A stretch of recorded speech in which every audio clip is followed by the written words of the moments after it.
Hi everyone, my name is Stacy. Recently I had to give up everything to be able to help my family, and I was not prepared for the horrors I faced, but I had to be brave because I was the only one who could take care of my loved ones. I was 22 years old and had a wonderful life as a student. I lived far away from home, but I felt just fine. I loved studying, I had a lot of friends, and I was dating a guy I loved very much. Yes, sometimes I missed home and my younger sisters, but otherwise everything was just perfect. One day my mother said that she wanted to get the whole family together for her birthday party, and she really wanted to see me. How could I refuse? So I packed a few things and went home. I thought I was only going to be there for a couple of days, but it turned out I was never going to go back to my college. And that was the last time I saw my boyfriend. But first things first, I was very glad to be back in the house where I had grown up, back in my room where nothing had changed, and I was especially happy to hug my little sisters. They were the sweetest girls in the world. Then it was my mother's birthday, and there were a lot of guests in our house. All of our relatives and friends loved my mother because she was the most positive person in the world, and she knew how to create happiness all around. But after the party, her mood changed. It was in the evening, all the guests had left, and the girls were asleep. I was helping my mom clean, and we started talking about my dad. My mother asked me if it was hard to accept his death and how I handled it. Yes, my father died when I was 12 years old, and it was a heavy blow.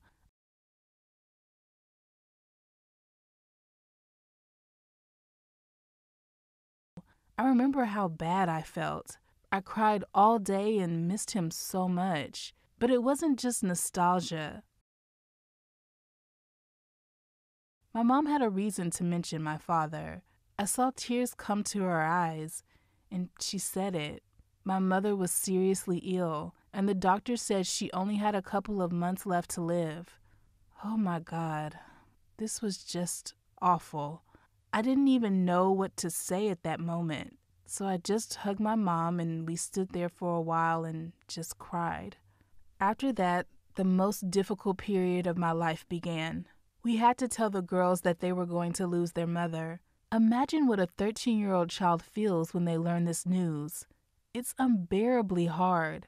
Obviously, I couldn't leave my mom at this point in my life. More than that, I couldn't leave my sisters, so I had to drop out of college and be there for my family. I was counting on my boyfriend's support, but I couldn't get him to drop everything and move in with me. It was sad, but we decided to break up.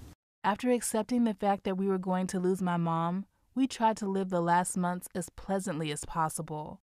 We were together all the time.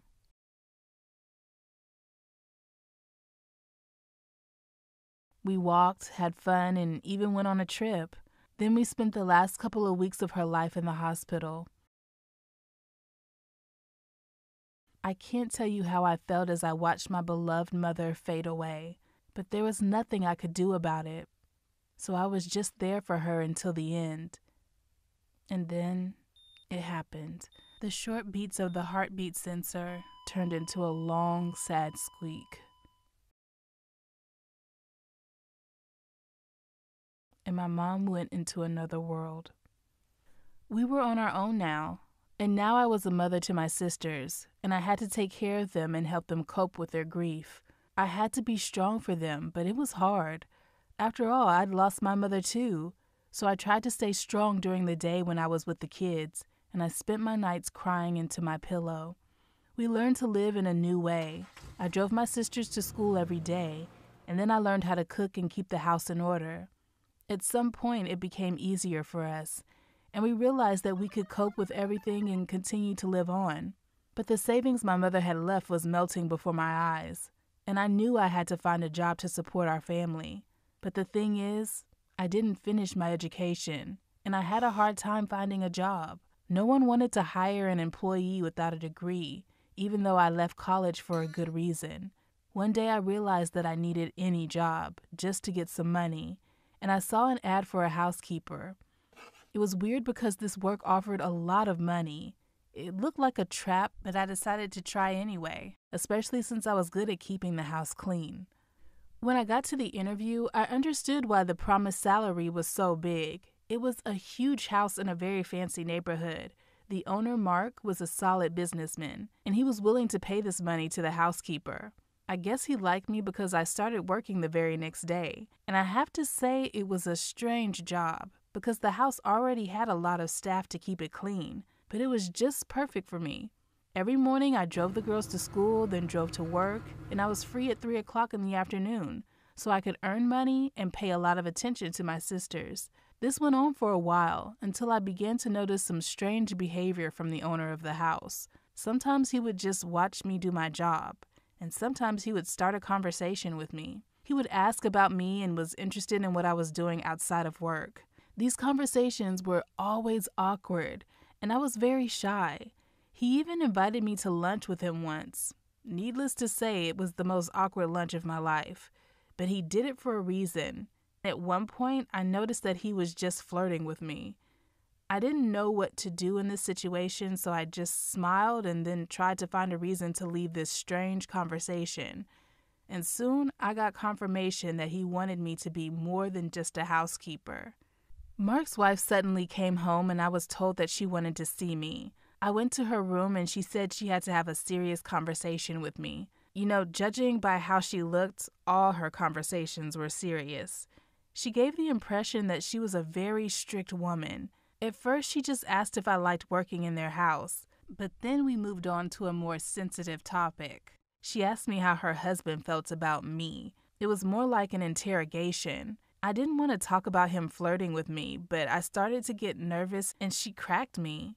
She knew something like this could be happening, and she wasn't even surprised. She said it wasn't my fault, and she knew her husband was constantly cheating on her, but now she was determined to put an end to it. And now I had to help her, or she'd throw me out of the house. Of course, I didn't want to lose this job where I was making good money, so I had to do it. I had to give her clear proof of her husband's infidelity, and she said she would reward me for it.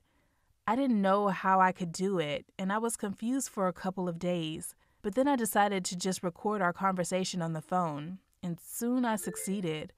Her husband and I were alone again, and he started hitting on me again. As soon as I realized I had enough evidence, I lied and said that I had to go.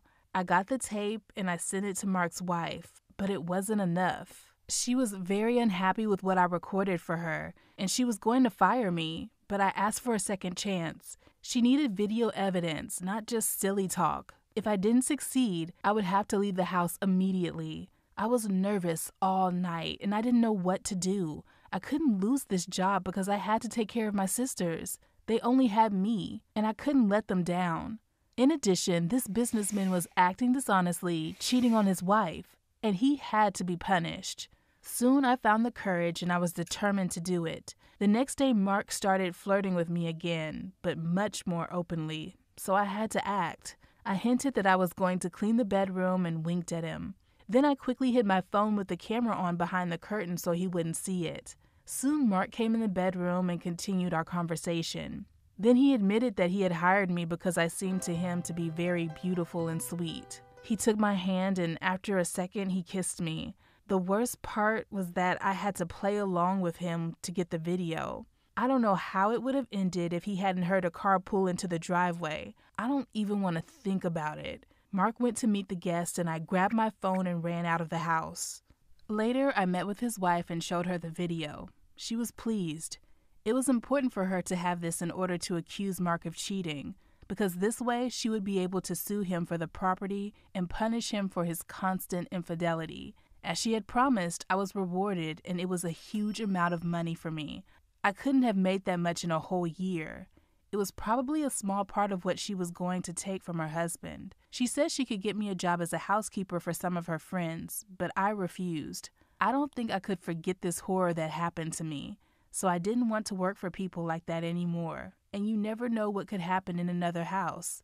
Then I came up with another plan. With the money I got, I could arrange to move to another city and continue my studies. Plus, I could rent out the house we used to live in and make an income. It would be the fresh start that our family needs so badly. It may be hard for us, but everything that happened to me made me realize that I would do anything to help my sisters. What would you do for your family? And what do you think about me setting Mark up? Was that fair? Write what you think in the comments and be sure to share this story with your friends.